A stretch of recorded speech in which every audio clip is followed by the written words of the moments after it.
Hello, how's everybody doing? Welcome back to the channel. In a few days is Mario Bautista versus Vinicius Oliveira. Pretty decent card. I mean, it's not amazing, but there's still some pretty fun fights on this card, so I'm going to give you my predictions and breakdown for the entire card. So let's go to the very first fight. Is Klaudia Sygula versus Priscilla Cachoeira. I would be lying to you if I said I ever watched a Priscilla Cachoeira fight. I'm going to go Klaudia Sygula by split decision. I just believe in her game. Next is Muin Gafurov, who I think is pretty solid, if I'm being honest with you. So he has beaten Rini Nakamura. I believe that was his last fight. That's actually a really good win. That win is aging even better because Rini Nakamura just got a very good win against. Oh my gosh, who was it against? He KO'd somebody. He fought on the card. It was the oh my gosh, it was the Esteban Ribovic versus Elvis Brenner card.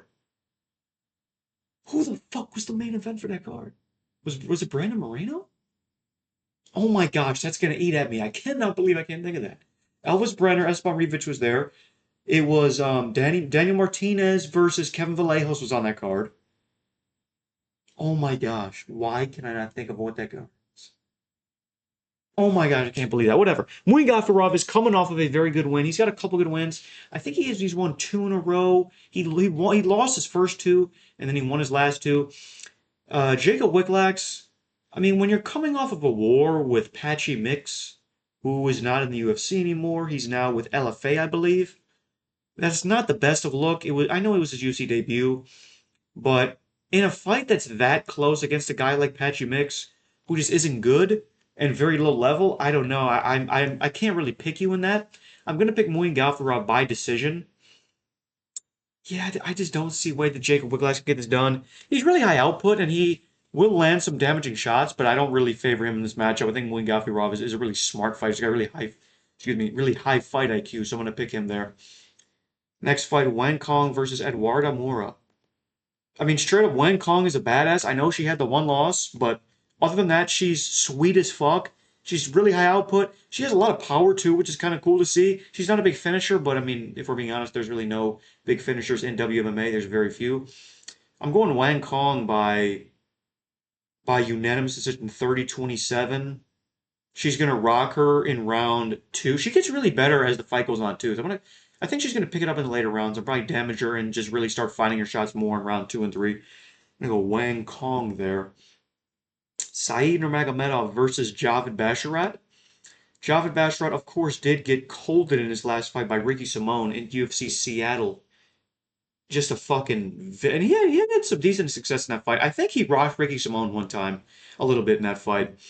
Saeed Nurmagomedov did lose his last fight against Bryce Mitchell to his 135-pound debut. I still think Saeed Nurmagomedov is really good, though. I don't believe he's the favorite, which I think is a little strange. Saeed Nurmagomedov has a very questionable gas tank. We saw that in his Vinicius Oliveira fight. But he's very high output. He's really good on the feet. He's a really good striker. He's one of the better Nurmagomedov camp strikers. I mean, he also did have a very close fight with Vinicius Oliveira, which is a good look.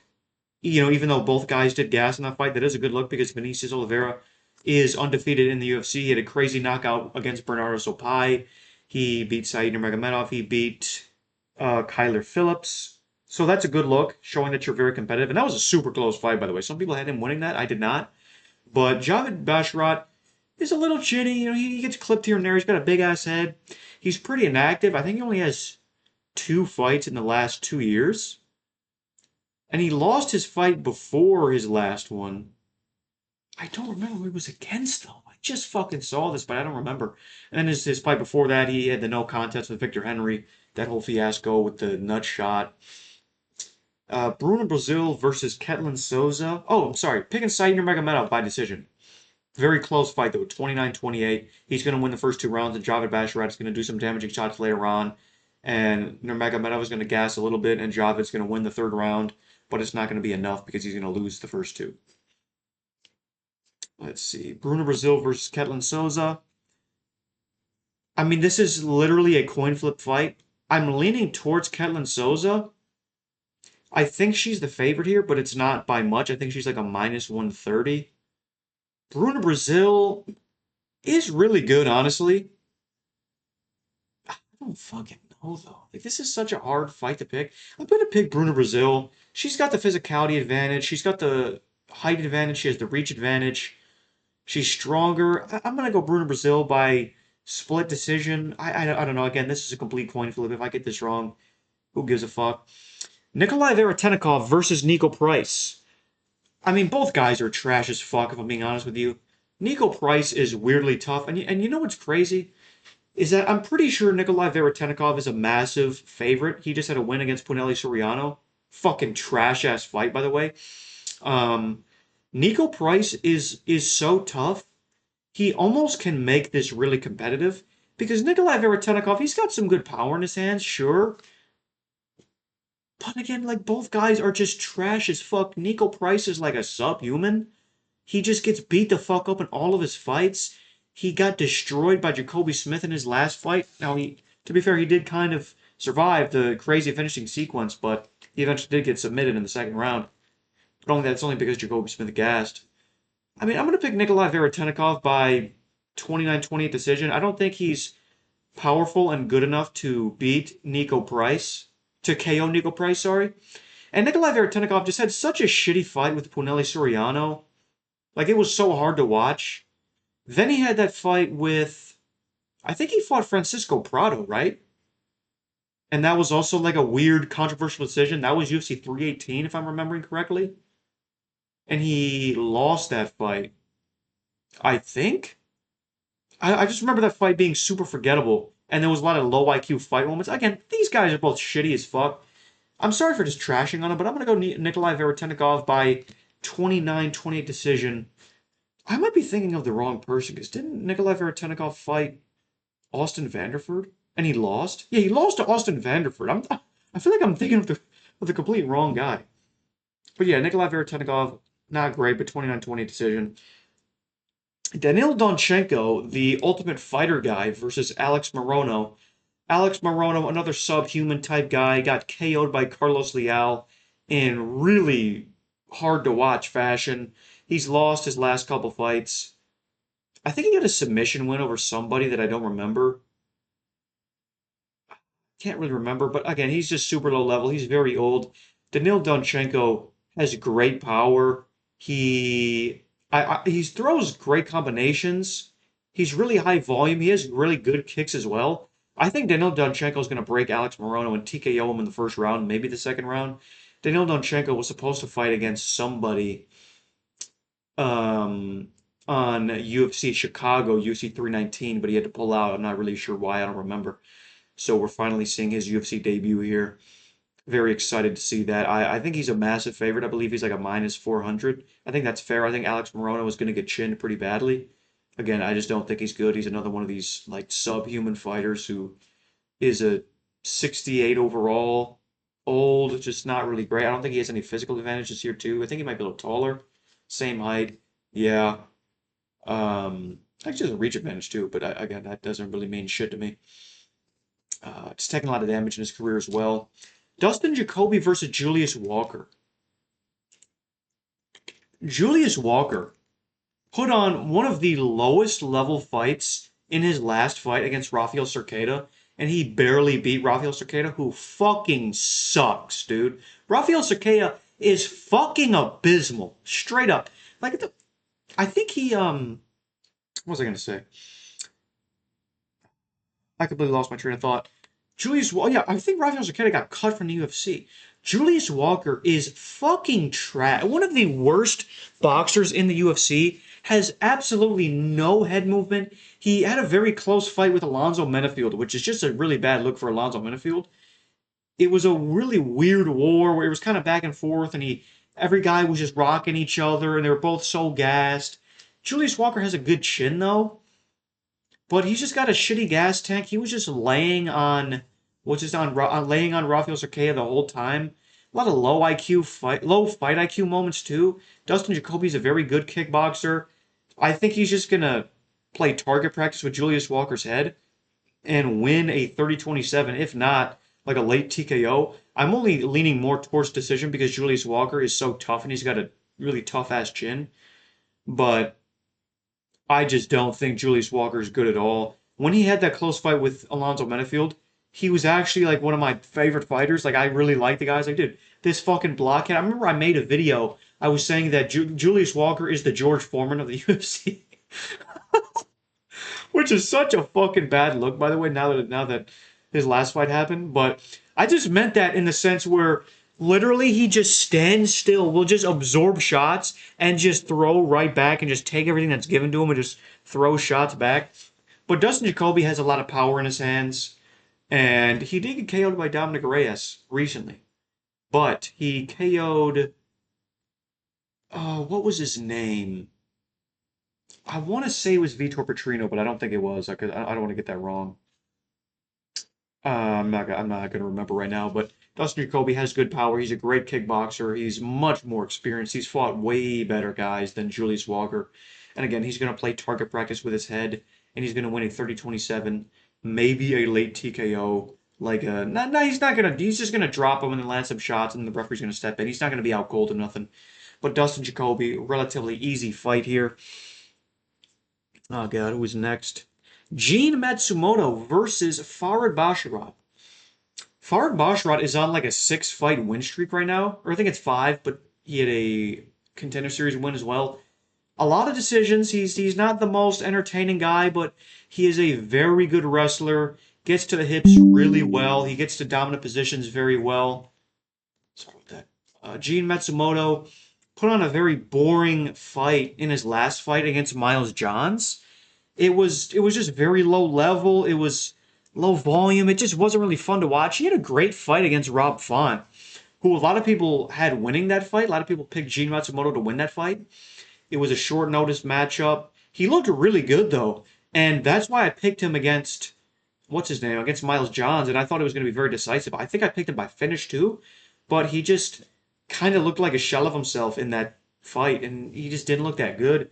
Farid Basharat again is just so dominant on the ground. He's weirdly strong for his frame. He doesn't have the biggest frame for bantamweight. I guess that's kind of like an average frame, but he just gets to the hips really well, and he is very good at controlling you. He has some solid ground and pound as well.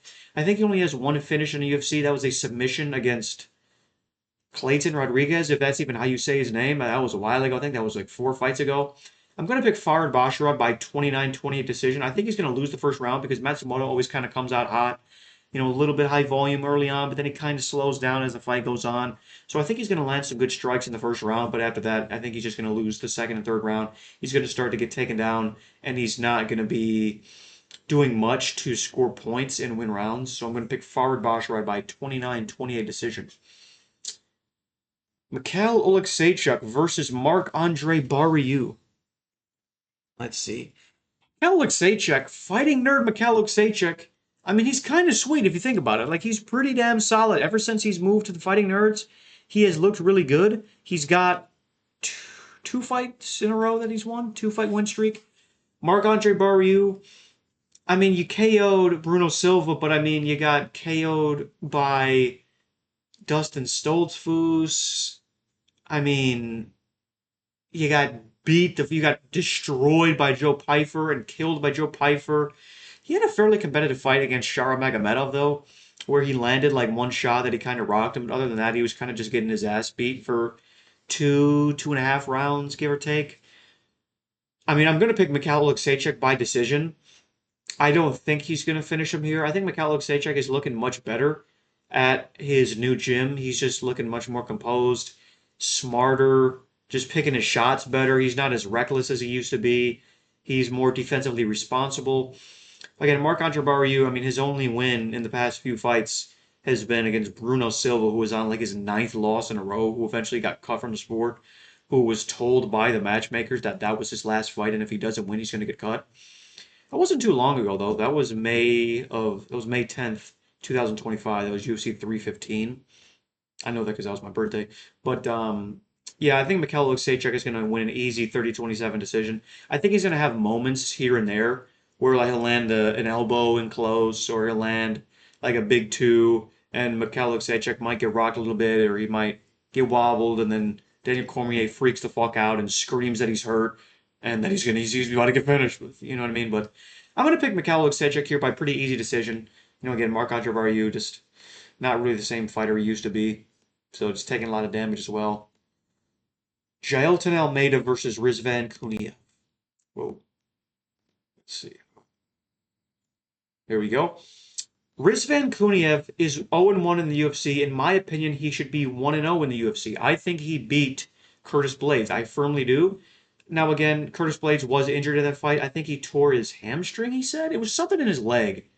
He tore it in the first round. So, I mean, I guess that's sure. I don't know. We don't know that for sure, but I'm going to take his word for it. Yeah, I think Rizvan Kuniev won that fight. He looked really good, honestly. I mean, like, he should be a top 3 heavyweight in the world, especially with how shitty this fucking division is. He was landing really good combinations. He was kind of eating Curtis Blaydes' shots as well. Stuffed his takedowns here and there. Threw some leg kicks, pretty solid leg kicks. I think I was going back and forth with this. I wanted to pick Rizvan Kuniev, but I'm gonna pick Jailton Almeida by submission or honestly decision. The thing about Jailton Almeida is that he is just a bitch. Like he will not stand with you at all. He will not be on the feet for more than 20 seconds. We saw his last fight against Alexander Volkov. If I'm being honest with you, looking back at that fight, I think he did win, but I'm glad that he got robbed. I believe that he deserved to get robbed because that's just the pussiest way to fight, and it's just fucking disgusting. And the thing is, I've been an Almeida fan for like 3 years. I remember watching him UFC 273. It was either like 273, 274, 276. That's when I started watching him. Then he beat Shamil Abdurakhimov. He beat Parker Porter. He beat Anton Turkalj. He beat Jairzinho Rosenstrike. He beat Sergey Spivak. Like he's beaten so many guys, and he's destroyed a lot of guys too. But he beat Alexander Romanov, submitted Alexander Romanov in a round. And the thing is, like, he's so fucking dominant on the ground, it's not even funny. Like, he took down Curtis Blaydes 9 times in one round. That is obscene. Like, that is absurd. Nobody can do that. Nobody has the takedowns of Jailton Almeida. And the thing is, you know what he's going to do. He doesn't try to hide it. He doesn't try to set it up and fucking boom, go high and then, feint the jab upstairs and then go down. No, he doesn't try to hide it at all. The very first 5 seconds of the fight, he's shooting a double leg. He's shooting a single leg. He's coming right at you. But the thing is, you can't stop him. And he's 30 pounds lighter, but he's so fucking fast compared to Rizvan Kuniev and compared to the entire heavyweight division. I think he's just going to get Rizvan Kuniev down. And the thing is, he's so fucking strong too. Possibly on steroids. I'm not saying anything. I'm not making any claims, but this is just my opinion. I think he could be on steroids. I'm saying allegedly he is, okay? Jailton Almeida, yeah, I think he's just going to take him down so easily. And, I mean, you can't convince me that Almeida cannot win 2 rounds just off using his takedowns. I mean, I don't know how he can do that. He's done that against literally every single person. The only fight that he's lost outside of the Volkov fight was the Curtis Blaydes fight when he took him down 9 times in a round and then he went for a single leg and he's getting elbowed in the side of the fucking head and he just stands there and just willingly takes the elbows like a dumbass. But I think Almeida can very easily get this fight done. I want Rizvan Kuniev to win. Do I? I don't know. 2 juice heads going at it. 1 confirmed juice head, 1 alleged juice head. But, I mean, Rizvan Kuniev is actually a really good heavyweight. If we're being honest. Like, he's really well-rounded. And the thing is, like, he can stuff the takedowns for sure. That's very possible. But, I mean, he's just going to continue. And of course, he could clip Almeida too because he's so scared to stand with anybody. Damn. This is tough to pick. Now that I think about it. Like, I was picking Cunha for a long time. Then I transitioned to Almeida. But now I want to go back to Cunha. But I'm going to stick with Almeida. I think he's the favorite. I think he's like a -140 or something. He's got a big reach advantage. Doesn't fucking matter. Not like he's going to use it. Amir Albazi versus Kyoji Horiguchi. -400. Wow, that's kind of crazy. I mean, I'm going to pick Kyoji Horiguchi. There's no secret to that. Kyoji Horiguchi is a really strong flyweight. He's got a good frame for flyweight too. He's fought at 135 and has won a lot of fights at 135. I mean, he's just beaten basically everybody except Demetrius Johnson, who is one of the greatest ever. And Amir Albazi has not fought in a really long time. He hasn't fought since November of 2024 against Brandon Moreno, who just beat the shit out of him. Like, it was not close. He had literally zero moments of success at all. He was just a heavy bag. And he's had a lot of injuries too, and surgeries. Like, he had a neck surgery. I don't remember what it was for. I think he herniated a disc in his neck, which is really brutal, like a very tough injury to come back from. And that's not just, oh, I broke my finger, I'll be back in a month. No, like, that's a serious injury. He's just really, really inactive. And then the fight before that was, God, that was June of 2023 was Emir Albazi's last fight before his last one. I remember that because June of 2023, I moved to Florida. Then I moved back to my home state. Then I lived in that home state for 2 years. Then I moved back to Florida. And Emir Albazi has only fought one time since then. And also, he shouldn't even have won that fight. That was a Kai Kara-France fight. That was a fight that he should have won. Kyoji Horiguchi is just extremely well-rounded. He's got really good power, too. Yeah, I mean, Kyoji Horiguchi is just good as fuck. And I'm really, really excited that he's back in the UFC and that he's making a name for, not making a name for himself. Everybody knows Kyoji Horiguchi, but what I mean is I'm glad that he's back and putting his name in the win column, like because he just beat the shit out of, what's his name? Tigir Ulanbekov, like basically knocked him out and then submitted him, which is pretty fucking crazy. Nobody picked Kyoji Horiguchi by submission. That was like a plus 800, plus 1,000. So I'm really glad that Kyoji Horiguchi is back in the UFC and doing well. And I think this is going to be a fight that he wins. Amir Albazi is good on the feet. He's a very good striker for sure. But Kyoji Horiguchi just moves so well. He's so quick. Which is weird because especially at his age, he's 35, I think, right?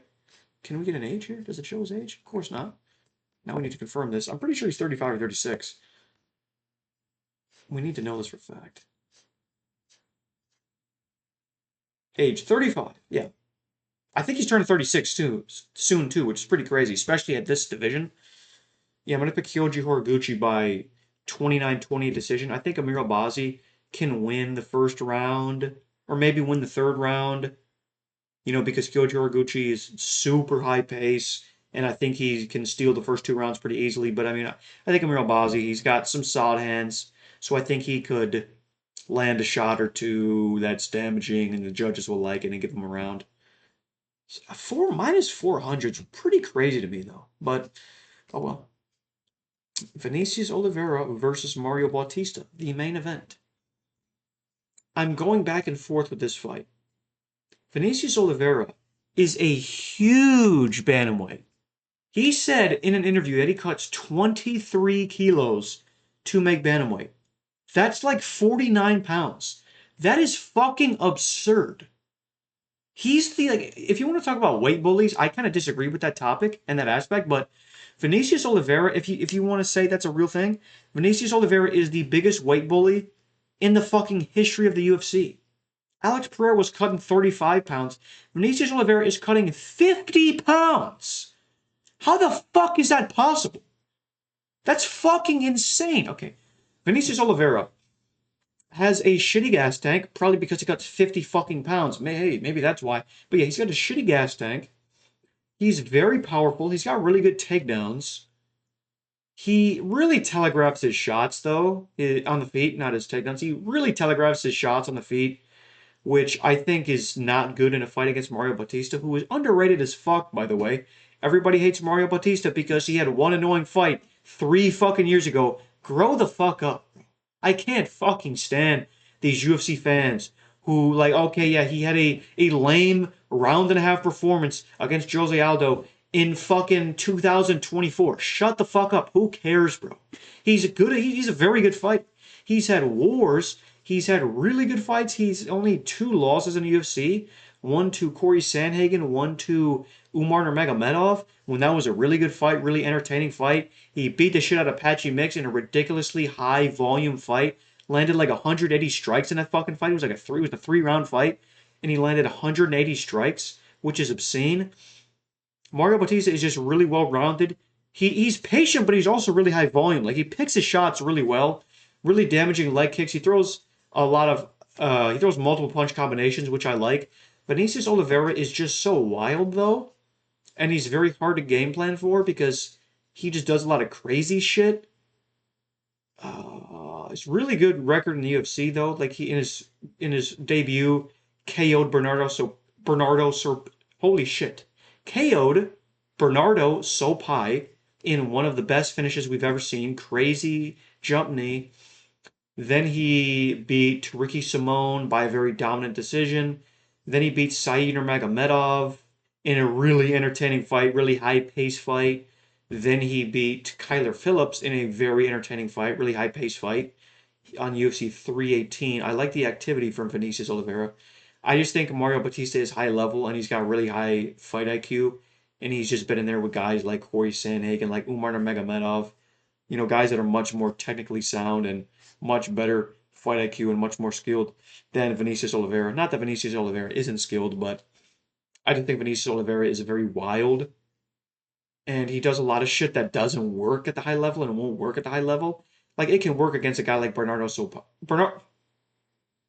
It will work against guys like Bernardo Sopai. I don't know why the fuck I can't say his name. It'll work against guys like Said Nurmagomedov, who's also gonna gas.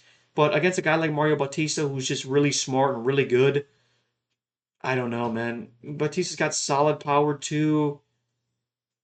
Patient. Yeah, I'm going to pick Mario Bautista by 48-47 decision. Maybe a 49-46 on one judge scorecard. I think Vinicius Oliveira is going to be really dangerous early on, though.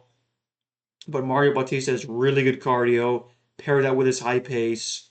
I think he can weather the early storm of Vinicius Oliveira and not get finished. I'm rooting Vinicius Oliveira though, but I don't think it's going to happen. I think he's going to have some moments. He might have a moment or two where he rocks him, but other than that, I think this is going to be Mario Batista's fight. I'm really excited for this fight, by the way. Really, really excited. It's one of the weaker cards, but I think it's going to deliver. I think there's a few fights that are really going to stand out. I think the Dustin Jacoby fight is going to be one of those really fun fights. I think the Kyoji Horiguchi fight is going to be really good as well. There was one more that I'm really looking forward to. I always like watching Almeida fight until his last fight. I swear there was one more. I'm really excited to see Danill Donchenko make his debut. Shit, I guess actually never mind. I mean, Jacob Wiklacz is actually like okay. I was kind of hating on him because he had a really close fight with Patchy Mix, who sucks. But I mean, Jacob Wiklacz is okay. He just got a lot of things that he needs to fix and patch up, but I think he can. Really tough test against Muin Gafurov though. But overall, this card doesn't look great on paper, but I think it has the chance to be one of those cards where it looks shitty, but it kind of delivers with a lot of finishes. And yes, thank you very much for watching. Drop me a like, comment, subscribe, follow me on Instagram and TikTok at VinceMMA1. Go to 3punchconvo.com and use my code VinceMMA for first free month. It's kind of like a discussion forum for strictly MMA and UFC. There's a ton of MMA personalities and UFC fighters that are involved in that site. Chase Hooper's on there, Nazim Sadikov, Fatima Klein is on there. There's Dean Thomas is really active in there. Hey Jai Picks as well. There's just a lot of very popular guys in the UFC community that are involved. We do pick challenges where for every single card, it keeps tracks of your picks. And if you land in the top 5, we do a lot of giveaways and we do a lot of prizes as well. So like I said, you can use the website for free, but also if you want to do, it's only $4.99 a month. That's the price of a coffee. And if you use my code VinceMMA, you'll get a first free month. You can cancel at any time. There's no hidden fees. There's no nothing like that. So again, thank you very much for watching and tune into my next video. Thank you.